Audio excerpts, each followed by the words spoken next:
Sholat, tapi pikiran melayang. Begini jawaban Rasulullah yang menggetarkan hati.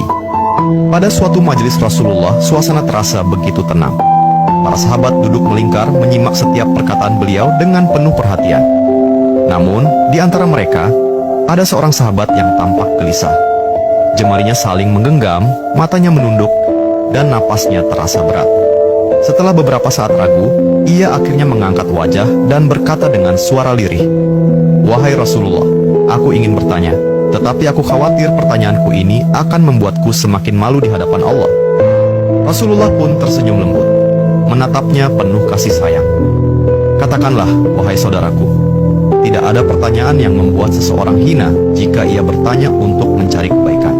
Sahabat itu menarik napas dalam, matanya mulai berkaca-kaca. "Wahai Rasulullah, aku merasa salatku sering tidak khusyuk. Kadang aku mengingat urusan dunia, kadang pikiranku melayang entah kemana. Aku takut salatku tidak diterima oleh Allah. Apakah dengan salat seperti itu, aku tetap mendapatkan pahala?"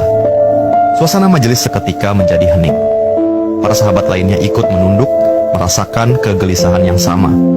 Mereka tahu betapa beratnya pertanyaan itu. Namun, yang terjadi setelahnya benar-benar di luar dugaan. Rasulullah tidak langsung menjawab. Beliau menatap sahabat itu dengan penuh kelembutan. Lalu tiba-tiba air mata mulai membasahi pipi beliau. Para sahabat terkejut.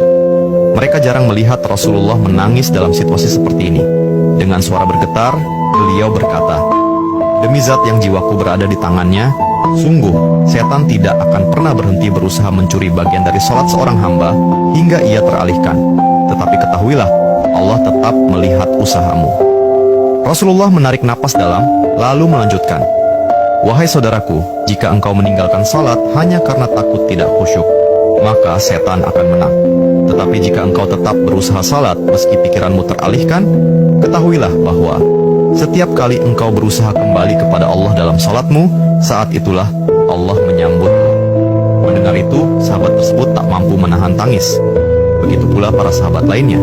Kemudian Rasulullah melanjutkan dengan penuh kelembutan, "Bayangkan seorang ibu yang melihat anaknya berjalan ke arahnya, tetapi anak itu sering jatuh dan tersandung. Apakah sang ibu akan marah? Tidak. Ia justru akan berlari menghampirinya, mengangkatnya, dan mendekapnya erat. Itulah Allah. Ia lebih penyayang daripada seorang ibu kepada anaknya. Selama engkau terus kembali, Allah akan selalu menerimamu." Air mata mengalir di pipi sahabat itu. Kata-kata Rasulullah begitu menusuk hatinya. Sejak hari itu, ia tidak lagi putus asa dalam sholatnya. Ia tetap berusaha khusyuk, dan setiap kali pikirannya melayang, ia mengingat nasihat Rasulullah. "Setiap kali engkau berusaha kembali, saat itulah Allah menyambutmu." Jangan pernah berhenti. Berusaha. Jika kisah ini membuka wawasan kita, yuk berbagi. Biar banyak yang tercerahkan. Setiap satu kebaikan dibalas Allah 10 kali kebaikan. Barokallah forever. Amin ya Rabbal Alamin ya Mujibas Sailin.